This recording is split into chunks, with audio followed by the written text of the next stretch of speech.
Depuis 2014, date des premières découvertes prouvées de réserves de pétrole et de gaz en eau profonde, le Sénégal est entré dans le club fermé des pays producteurs de pétrole et de gaz mondiaux. Des gisements prometteurs qui conditionneraient l'avenir et le développement du pays. Le champ Sangomar générerait pour l'État du Sénégal 15 milliards de dollars en revenus cumulés. Celui de GTA environ 24 milliards de dollars.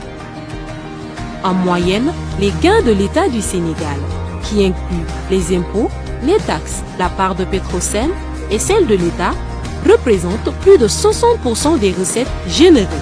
D'où la nécessité d'encadrer leur gestion.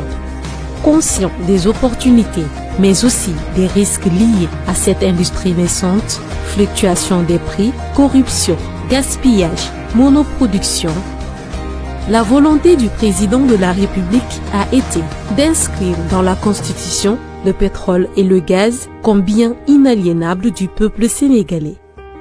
D'être le premier pays africain à adhérer à la norme mondiale ITIE, Initiative pour la transparence dans les industries extractives, afin de rendre consultables tous les contrats passés.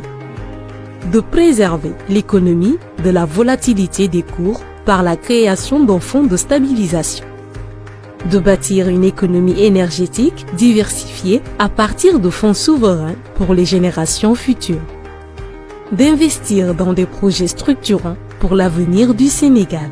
En 2016, la création du comité d'orientation stratégique du pétrole et du gaz, COS-Pétrogaz, élargi à l'opposition et à la société civile en 2020, a permis la mise en place d'un organe de pilotage stratégique. Il s'agit là d'une étape marquante, matérialisant une gestion inclusive de nos ressources avec toutes les forces vives de la nation.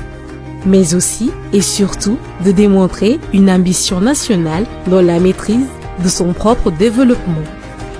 Un État majoritaire dans tous les contrats signés avec les compagnies internationales, un pôle d'excellence, l'Institut national du pétrole et du gaz, INPG, capable d'adapter l'offre de formation de nos futurs ingénieurs, techniciens opérateurs, juristes, économistes, financiers aux besoins réels de notre économie.